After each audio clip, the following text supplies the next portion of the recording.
के साथ मैं हूं सबीना तामंग देशमुख। कच्चा चिट्ठा के इस स्पेशल एडिशन की शुरुआत आज की सबसे बड़ी इंटरनेशनल खबर के साथ। खबर यह है कि इजरायल और ईरान में ठन गई, वजह बना परमाणु हथियार और इजरायल के प्रधानमंत्री बेंजामिन नेतन्याहू का एक धमकी भरा बयान, वो भी संयुक्त राष्ट्र महासभा के सबसे बड़े मंच से। नेतन्याहू ने वार्निंग दी, ये धमकी दी कि जब तक वो प्रधानमंत्री हैं, ईरान को परमाणु बम से दूर रखने के लिए इजरायल अपनी पूरी ताकत झोंक देगा। बस फिर क्या था, ईरान ने भी करारा जवाब दे डाला।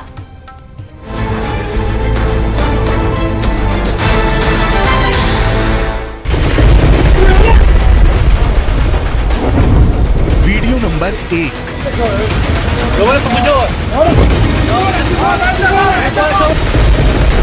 Video number 2।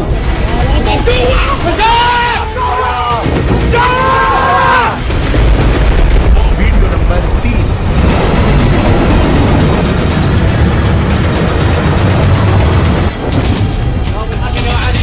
ये 3 वीडियो तो बस वानगी है। ईरान इजराइल में खौफ बढ़ने के लिए ऐसे कई वीडियो रिलीज कर चुका है।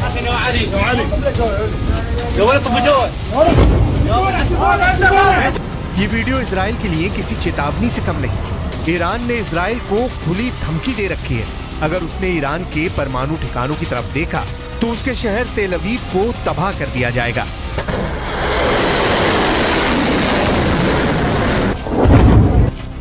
ईरान के मीडिया की तरफ से जारी किए गए ये वीडियो एक बार फिर ट्रेंड कर रहा है।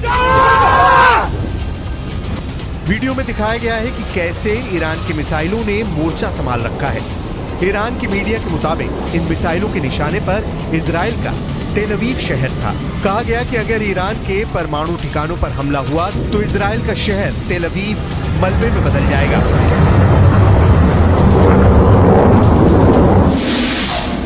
इजराइल को धमकी दी गई है कि उसके हमला करने वाले विमानों को उतरने के लिए जमीन तक नहीं बचेगी, यानी अगर वो हमले के बाद बचकर लौट भी गए तो इजराइल में लैंड नहीं कर पाएंगे। ईरान इजराइल की बरसों पुरानी दुश्मनी बहुत ही खतरनाक मुकाम पर पहुंच गई है। वजह बना है इजराइल के प्रधानमंत्री बेंजामिन नेतन्याहू का संयुक्त राष्ट्र महासभा के मंच से ईरान को दी गई सीधी धमकी। Iran's nuclear ambitions, this policy must change. Sanctions must be snapped back. And above all, Iran must face a credible nuclear threat. As long as I'm Prime Minister of Israel, I will do everything in my power to prevent Iran from getting nuclear weapons. सुना आपने, दुनिया की सबसे बड़ी पंचायत में Benjamin Netanyahu ने Iran को परमाणु धमकी दे डाली। नेतन्याहू ने ईरान को परमाणु शक्ति बनने से रोकने की बात कही। सिर्फ इतना ही नहीं, नेतन्याहू यहां तक धमका गए कि उनके रहते ईरान परमाणु बम नहीं बना पाएगा। ईरान को परमाणु बम से दूर रखने के लिए इजराइल अपनी पूरी ताकत लगा देगा।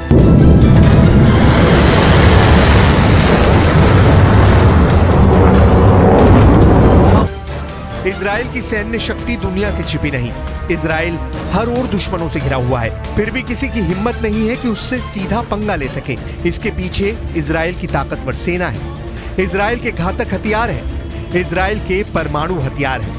लेकिन इजराइल अरसे से अपने परमाणु हथियारों पर खुलकर बोलने से बचता आया है। लेकिन खुफिया रिपोर्ट बताती है कि इजराइल 1950 से गुप्त रूप से परमाणु हथियार बनाने में लगा था, दुनिया से छिपकर परमाणु बम बनाने में लगा था। 29 साल बाद उसे तब कामयाबी मिली जब 22 सितंबर 1979 को रहस्यमयी परमाणु परीक्षण किया। दावा तो ये भी किया जाता है कि इजराइल में परमाणु मिसाइलों के लिए ऐसे साइलो बने हुए हैं जहां परमाणु मिसाइलों को लगाया गया है। इन साइलो की गहराई करीब 170 फीट है। साइलो का भूमिगत परिसर 3 हिस्सों में बटा है। पहले हिस्से में मुख्य साइलो है, जो मिसाइल का लॉन्च पैड है। यहीं परमाणु बम से लैस मिसाइलें भी रखी जाएंगी। दूसरा हिस्सा मास्टर कंट्रोल रूम होता है, जहां मिसाइल लॉन्च का बटन होगा। तीसरे हिस्से में मिसाइल सेंटर में काम करने वालों के क्वार्टर बने हैं। इसमें पानी, बिजली और सीवेज सिस्टम है। पूरे भूमिगत परिसर को परमाणु हमले का सामना करने के लिए भी डिजाइन किया गया है। दावे के मुताबिक आज की तारीख में इजराइल के शांत रेगिस्तान में नेगेव परमाणु रिसर्च सेंटर है, जहां ताकतवर हथियार बनाने का काम किया जाता है। Stockholm International Peace Research Institute के मुताबिक इजराइल के पास करीब 90 परमाणु हथियारों का जखीरा है, लेकिन इजराइल ने कभी भी खुद को परमाणु हथियारों से संपन्न देश नहीं बताया है। यही वजह है कि संयुक्त राष्ट्र में प्रधानमंत्री नेतन्याहू के परमाणु धमकी वाले बयान को उनके ही कार्यालय ने तुरंत वापस ले लिया। नेतन्याहू के दफ्तर से एक बयान जारी कर सफाई दी गई है, जिसमें कहा गया है कि तैयार भाषण में परमाणु खतरे की बजाय सैन्य खतरा लिखा हुआ था और प्रधानमंत्री भाषण के मूल पाठ पर कायम है। वहीं दावा किया जा रहा है कि ईरान परमाणु बम बनाने के काफी करीब पहुंच गया है। ईरान ने परमाणु कार्यक्रम को लेकर यूएन की संस्था IAEA यानी इंटरनेशनल एटॉमिक एनर्जी एजेंसी की एक रिपोर्ट में कहा गया है कि ईरान ने यूरेनियम की एक बड़ी खेप को इकट्ठा कर लिया है। दावे के मुताबिक ईरान ने यूरेनियम का जो जखीरा जमा किया है उसे इतना संवर्धित कर लिया है, जिसके आधार पर कहा जा सकता है कि ईरान परमाणु बम बनाने के करीब पहुंच गया है। परमाणु बम बनाने के लिए 90% संवर्धित यूरेनियम की जरूरत होती है और IAEA के मुताबिक ईरान 83.7% संवर्धित यूरेनियम हासिल कर चुका है, यानी वो एटम बम बनाने के बेहद करीब पहुंच गया है। IAEA की रिपोर्ट के मुताबिक 2015 में हुए परमाणु समझौते के बाद ईरान के यूरेनियम का भंडार कई गुना बढ़ चुका है। हालांकि उस डील में ईरान के यूरेनियम के भंडार की लिमिट तय की गई थी। IAEA की रिपोर्ट में यह दावा किया गया है कि 15 मई 2022 तक ईरान का कुल यूरेनियम 3,809 किलो तक पाया गया, जो कि अमेरिका समेत कुछ पश्चिमी देशों के साथ हुए ईरान की परमाणु डील में तय की गई सीमा से 18 गुना से भी ज्यादा है। हालांकि अब तक ईरान इस रिपोर्ट को नकारता रहा है, लेकिन इजराइल से मिली धमकी के बाद वो भड़का हुआ है। इसमें कोई शक नहीं है कि पश्चिम एशिया में इजराइल और ईरान एक दूसरे के सबसे बड़े दुश्मन हैं। दोनों ही हमेशा एक दूसरे को मिटाने की धमकियां देते हैं। हाल ही में ईरान एक खास परेड कर दुश्मनों को अपनी ताकत दिखा चुका है। ईरान ने हाल ही में अपनी एक नई मिसाइल का टेस्ट करके बता दिया कि वो इजराइल को मिट्टी में मिला सकता है।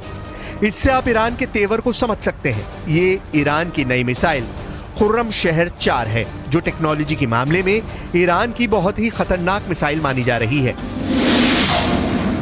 खुर्रम शहर 4 की मिसाइल की रेंज 2000 किलोमीटर है और ये 1500 किलो तक का वॉरहेड ले जा सकती है। खुर्रम शहर 4 इतनी सटीक है कि मिसाइल अपने टारगेट के 30 मीटर के दायरे में गिरती है। 13 मीटर लंबी इस मिसाइल को लॉन्चिंग के दौरान ही खत्म किया जा सकता है, क्योंकि जब ये अपने टारगेट की तरफ बढ़ती है, यानी टर्मिनल स्टेज में इस मिसाइल की रफ्तार करीब 20,000 किलोमीटर प्रति घंटा होती है। इजराइल के किसी भी मिसाइल डिफेंस के लिए इसे रोकना आसान नहीं होगा। ईरान के राष्ट्रपति इब्राहिम रईसी ने इस मिसाइल के साथ अपना बहुत खास वीडियो भी शूट कराया है। मिसाइल के बाद अब ईरान के इस खास ड्रोन को देख लीजिए, जो इजराइल के लिए किसी मुसीबत से कम नहीं है। हाल ही में इस ड्रोन को लॉन्च करके ईरान ने अमेरिका और इजराइल को बहुत बड़ी वार्निंग दी है। सवाल है, आखिर इस नए ड्रोन को लेकर ईरान का आत्मविश्वास इतना क्यों बढ़ गया है? आगे बढ़ने से पहले इसका जवाब जान लीजिए। ये ड्रोन गाइडेड बम से लैस है। ये drone anti tank guided missile से लैस है। इस ड्रोन का नाम है मुहाजिर 10 और यही ड्रोन पूरी दुनिया को दिखाकर ईरान ने 2 देशों को बहुत ही खतरनाक चुनौती दे दी है। एक है अमेरिका और दूसरा है इजराइल। दोनों ही ईरान के कट्टर दुश्मन माने जाते हैं। ईरान के डिफेंस शो में मुजाहिर 10 को जब दुनिया के सामने लाया गया तो इसकी तुलना अमेरिका के MQ-9 ड्रोन से की जाने लगी। MQ-9, जिसे प्रीडेटर B ड्रोन भी कहा जाता है, ये वो ड्रोन है जिससे अमेरिका ने अफगानिस्तान और पश्चिम एशिया में अपने बड़े बड़े टारगेट को खत्म किया है। इसमें अलकायदा का चीफ अल-ज़वाहिरी भी शामिल था। लेकिन अब इसी ड्रोन की नकल बनाकर ईरान अमेरिका को चैलेंज कर रहा है। ईरान और इजरायल की दूरी 1800 किलोमीटर है और ईरान का यह दावा है कि मुहाजिर 10 2000 किलोमीटर की रेंज तक हमला कर सकता है। यानी इजरायल एक तरफा उड़ान भर सकता है और वहां एक कामिकाजे ड्रोन की तरह यह हमला कर सकता है। और इसी बात को लेकर अमेरिका और इजरायल घबराए हुए हैं। अगर आप दूरी देखेंगे तो देखिए मात्र 1800 किलोमीटर है और इसकी रेंज की अगर बात की जाए तो वो 2000 किलोमीटर की है। यानी क्योंकि इसी ड्रोन के साथ ईरान का पहला टारगेट बनेंगे अमेरिका और इजरायल और उनके सैन्य अड्डे भी बनेंगे। मुहाजिर 10 ड्रोन की रेंज 2000 किलोमीटर तक है और ये 24 घंटे तक आसमान में मंडरा सकता है। और सबसे बड़ी बात यह कि मुहाजिर 10 ड्रोन 300 किलो वजन तक की मिसाइल और बम अपने साथ लेकर उड़ सकता है। और यही वजह है कि इजरायल और अमेरिका लगातार घबराए हुए हैं। ईरान के ड्रोन की रेंज बढ़ती जा रही है और अब इनकी जद में पश्चिम एशिया के वो इलाके भी आ रहे हैं जहां अमेरिका के अड्डे हैं और वो इस ड्रोन को लेकर काफी बौखलाए हुए हैं। ईरान की ऐसी ही ड्रोन पावर को काउंटर करने के लिए इजराइल अब लगातार अपने आयरन डोम जैसे मशहूर एयर डिफेंस सिस्टम को अपग्रेड करने पर मजबूर हो गया है। लेकिन संयुक्त राष्ट्र महासभा के मंच से ईरान को धमकी देकर नेतन्याहू ने खाड़ी के एक हिस्से को खौला दिया है।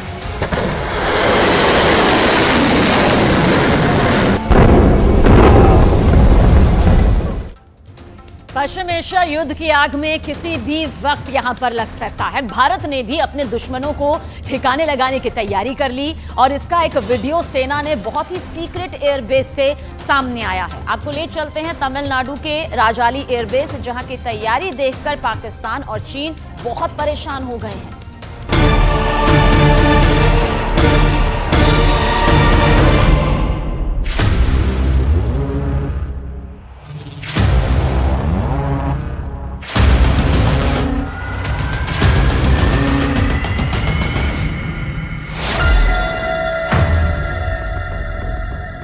ये खामोश शिकारी है। ये घात लगाता है, दुश्मन पर लगातार नजर रखता है और जब हमले का वक्त आता है तो ये चूकता बिल्कुल नहीं। ये है भारतीय नौसेना का MQ-9B प्रीडेटर ड्रोन। इसे सी गार्डियन भी कहा जाता है। ये पहली बार है जब नौसेना ने अपनी इस ताकत की तस्वीर दुनिया को दिखाई है। ये ड्रोन हजारों मीटर की ऊंचाई से सरहदों की निगरानी करता है और अब बहुत जल्द दुश्मन की पनडुब्बी को डुबोने में काम आएगा। नौसेना में 3 साल ऑपरेट करने के बाद ये ड्रोन 13,000 घंटे के मिशन पूरे कर चुका है। भारत ने अमेरिका से ऐसे 2 ड्रोन लीज पर लिए थे और अब ये ड्रोन हिंद महासागर की 24 घंटे निगरानी कर रहे हैं। इसको शिकारी क्यों कहा जाता है? इसे घात लगाकर हमला करने वाला शेर क्यों कहा जा रहा है? इसे भारतीय सेना की सबसे नई और सबसे आधुनिक ताकत क्यों कहा जा रहा है? इसके लिए देखिए राजाली एयरबेस से ये रिपोर्ट, जहां ये प्रीडेटर ड्रोन तैनात है। यहां से ये हजारों किलोमीटर तक समंदर यानी हिंद महासागर पर निगाह रखते हैं। इन ड्रोन का खौफ अमेरिका के दुश्मनों में बहुत ज्यादा रहा है। पाकिस्तान से लेकर अफगानिस्तान और यमन तक अमेरिका ने अपने कई दुश्मन इसी ड्रोन से निपटाए हैं। अब ये ड्रोन भारत के पास भी है। इसका अटैक वर्जन भी भारत जल्द ही अमेरिका से खरीदने वाला है। रिपोर्ट के मुताबिक भारत अमेरिका से 31 MQ-9B ड्रोन खरीदेगा। इसमें 15 ड्रोन भारतीय नौसेना के लिए होंगे। इसमें 8 ड्रोन एयरफोर्स के लिए होंगे और 8 ही ड्रोन आर्मी यानी थल सेना ऑपरेट करेगी। ये ड्रोन गाइडेड मिसाइल और लेजर बम से लैस होंगे और निगरानी के साथ दुश्मन पर हमला भी करेंगे। India has vast EEZ of 2.37 million square nautical miles and around 80% of the world's maritime oil passes through the Indian Ocean.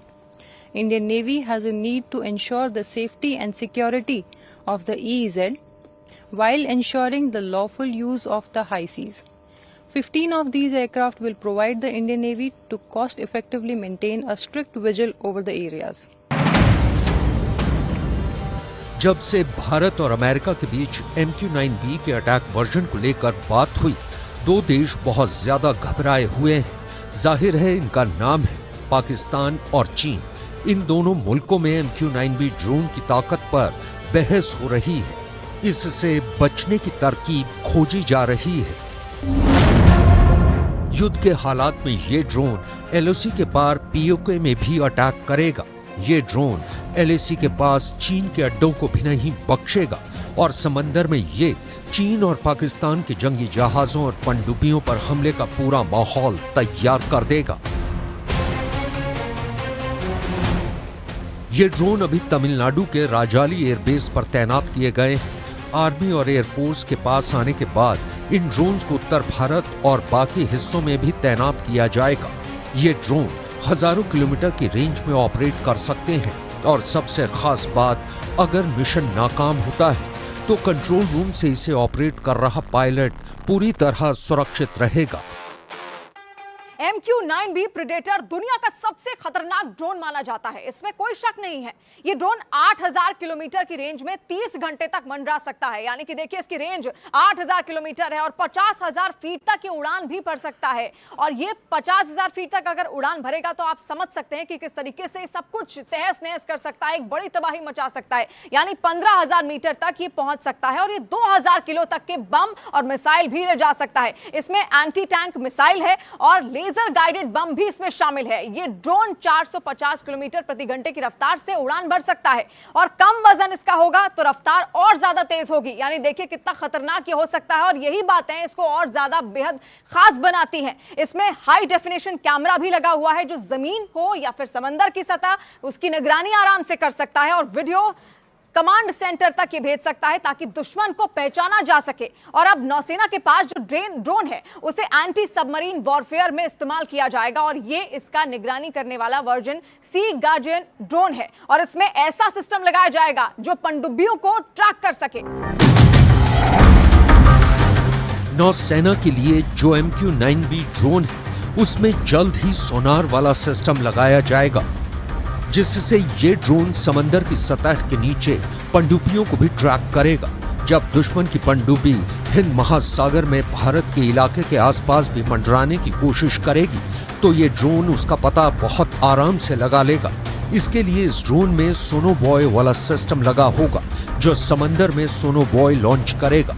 ये सोनोबॉय पनडुब्बियों के सोनार सिग्नेचर यानी उसकी आवाज को ट्रैक करके कमांड सेंटर तक जानकारी पहुंचाएंगे और फिर नजदीकी जंगी जहाजों या फिर P-8I जैसे टोही विमानों से टॉर्पीडो लॉन्च किया जाएगा। ऐसे ही दुश्मन का काम तमाम हो जाएगा। As previously mentioned, the aircraft with its max altitude of 40,000 feet and endurance of 30 plus hours, it has the capability to provide real-time video and can be deployed as an airborne outpost guarding the Indian border.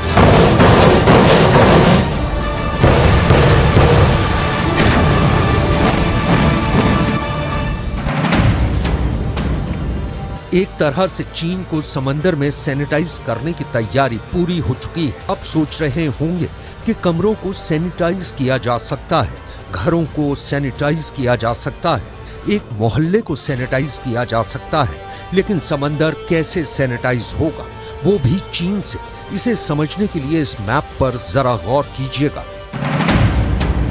ये दक्षिण चीन सागर है और इसके दक्षिण से एक रास्ता पहुंचता है बंगाल की खाड़ी यानी हिंद महासागर।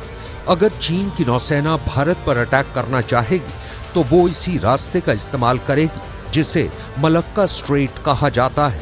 ये करीब 1000 किलोमीटर लंबा लेकिन महज 200 मीटर तक गहरा समुद्री गलियारा है।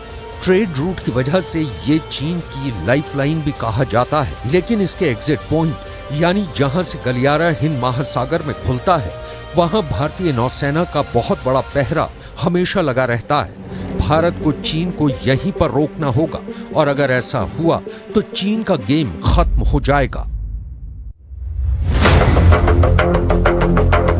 ये काम कैसे होगा इसे हम आपको तफसील से बताएंगे, जिससे आप बहुत आसानी से समझ जाएंगे कि चीन की नौसेना अगर भारत की तरफ इस गलियारे में घुस भी गई तो जिंदा वापस नहीं लौटेगी। फिर चाहे क्यों न चीन 350 जंगी जहाजों की नेवी बन चुका हो और अब 3 कैरियर वाली नेवी बनने के लिए पूरी तरह तैयार है, लेकिन वो अब भी अपने कैरियर बैटल ग्रुप हिंद महासागर में लाने की गलती नहीं करेगा। इसकी बड़ी वजह भारत की निगरानी क्षमता है, जो MQ-9B ड्रोन से कई गुना बढ़ गई है।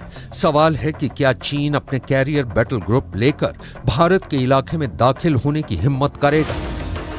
इसे समझने के लिए आपको भारत की कैरियर वॉरफेयर की तैयारी और उसके कुछ चुनिंदा हथियारों पर नजर डालनी होगी। ये हथियार समंदर की सतह पर भी होंगे, ये हथियार आसमान में भी होंगे और ये हथियार समंदर की गहराई में भी ऑपरेट करेंगे, लेकिन दिखाई नहीं देंगे। चीन को दूर रखने के लिए डेटरेंट को लागू करने में 3 फैक्टर बड़ा काम करेंगे। पहला, जियोग्राफी। चीन की नेवल पावर दक्षिण चीन सागर तक महदूद रह जाती है। हिंद महासागर में पहुंचने के लिए उसके सामने मलक्का स्ट्रेट जैसा टोल प्लाजा खड़ा है। चीन का इसे क्रॉस करना भारत के लिए रेड लाइन होगा। दूसरा, भारत की A2AD वाली स्ट्रैटेजी, जो चीन दक्षिण चीन सागर में अपनाता है, यानी हिंद महासागर भारत का इलाका है और यहां भारतीय नौसेना का दायरा काफी बड़ा है। A2AD का मतलब है एंटी एक्सेस एरिया डिनायल। नौसेना में इसे एक इलाके को इस तरह सैनिटाइज करना कहते हैं कि दूसरी नेवी इसमें दाखिल ना हो पाए, और ये स्ट्रैटेजी तीसरे फैक्टर की मदद से तैयार की जाती है। तीसरा फैक्टर है भारत के फोर्स मल्टीप्लायर। भारत के पास ब्रह्मोस से लैस सुखोई विमान है, हार्पून मिसाइल से लैस P-8I जैसी सबमरीन हंटर विमान है। कनाडा के लिए खालिस्तान का खेल अब उसके लिए आग साबित हो रहा है। जो कनाडा भारत के एजेंटों पर आतंकी हरदीप सिंह निज्जर की हत्या पर आरोप लगा रहा है, अब वही कनाडा खालिस्तानियों के गदर से खौफ में आ गया है। दावा यह किया जा रहा है कि भारत ने खालिस्तान के मुद्दे पर कनाडा को झुकने के लिए मजबूर कर दिया।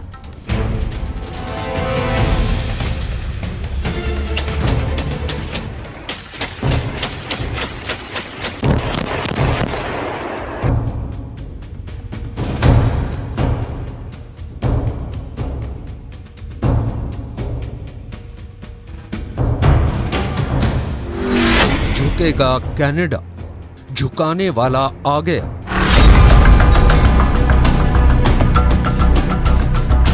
ये आज का कनाडा है, जो पाकिस्तान की खुफिया एजेंसी ISI के इशारे पर खालिस्तानी आग से खेल रहा है।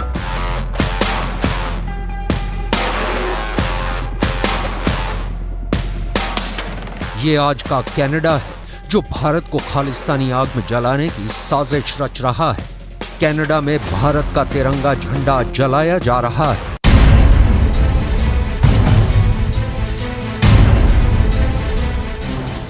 ये आज का कनाडा है, जहां भारत के दूतावासों को घेरा जा रहा है।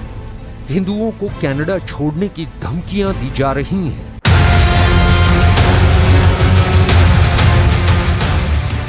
खालिस्तानी आतंकी हरदीप सिंह निज्जर की हत्या पर घड़ियाली आंसू बहाने वाले ये कनाडा के वही प्रधानमंत्री जस्टिन ट्रूडो हैं, जो प्रधानमंत्री की कुर्सी से चिपके रहने के लिए खालिस्तानी आतंकियों को खुदा मानने लगे हैं।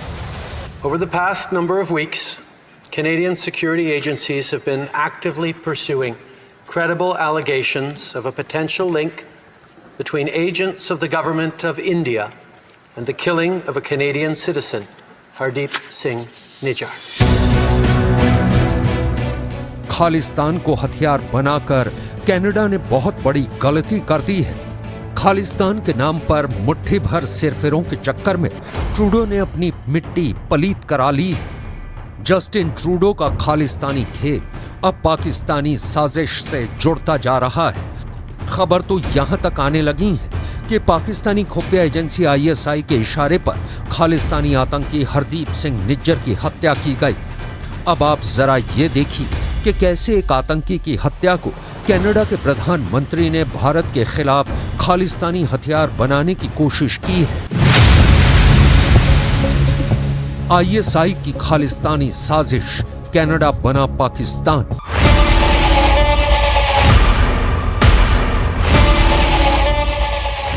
अठारह सितंबर को कनाडा के PM जस्टिन ट्रूडो ने खालिस्तानी नेता हरदीप सिंह निज्जर की हत्या के आरोप भारतीय एजेंट्स पर लगाए।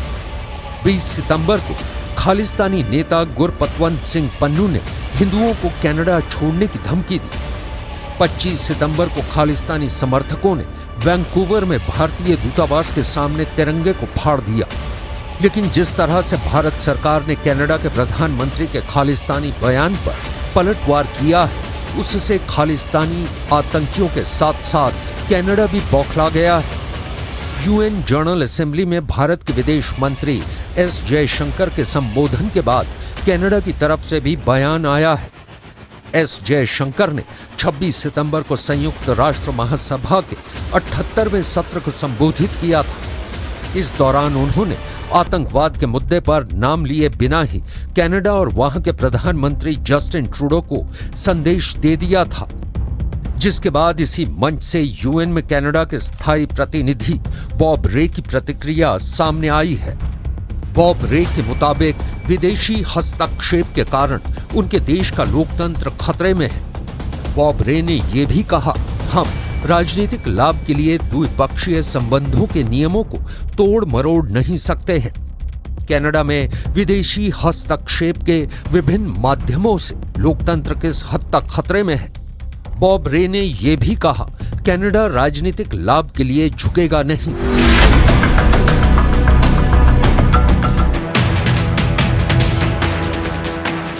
यूएन में कनाडा के स्थायी प्रतिनिधि बॉब रे को ऐसा बयान इसलिए देना पड़ा क्योंकि 26 सितंबर को भारत के विदेश मंत्री जयशंकर ने यूएन में कनाडा और खालिस्तानियों की धज्जियां उड़ा दी थी। संयुक्त राष्ट्र महासभा में एस जयशंकर ने साफ कहा, वो दिन चले गए जब कुछ देश एजेंडा तय करते थे और दूसरे देशों से उसके हिसाब से चलने की उम्मीद करते थे। विदेश मंत्री जयशंकर ने पलटवार करते हुए ये भी कहा, हालांकि अभी भी कुछ देश ऐसे हैं जो एजेंडा को शेप देते हैं और नियमों को गढ़ने की कोशिश करते हैं, लेकिन ऐसा हमेशा नहीं चल सकता। अब हम आपको ये बताने जा रहे हैं कि कैसे भारत सरकार ने एक तरफ कनाडा के प्रधानमंत्री की बोलती बंद कर दी है, तो वहीं दूसरी तरफ एनआईए ने 7 राज्यों में 51 जगह पर जबरदस्त छापेमारी करके खालिस्तानियों की कमर तोड़कर रख दी है। कनाडा भले ही कहे कि वो भारत के आगे झुकेगा नहीं, लेकिन भारत ने कनाडा को झुका दिया है।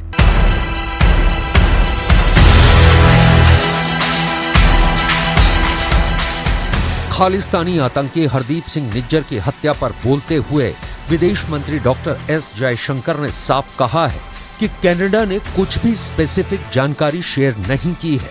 कनाडा को लताड़ते हुए जयशंकर ने 2 टूक कहा कि कनाडा में पिछले कुछ सालों के भीतर अलगाववादी ताकतों के चलते काफी हिंसा हुई है। जयशंकर ने यहां तक कहा कि हमने कनाडा से चलने वाले संगठित अपराध और उसके नेतृत्व के बारे में काफी जानकारी दी है।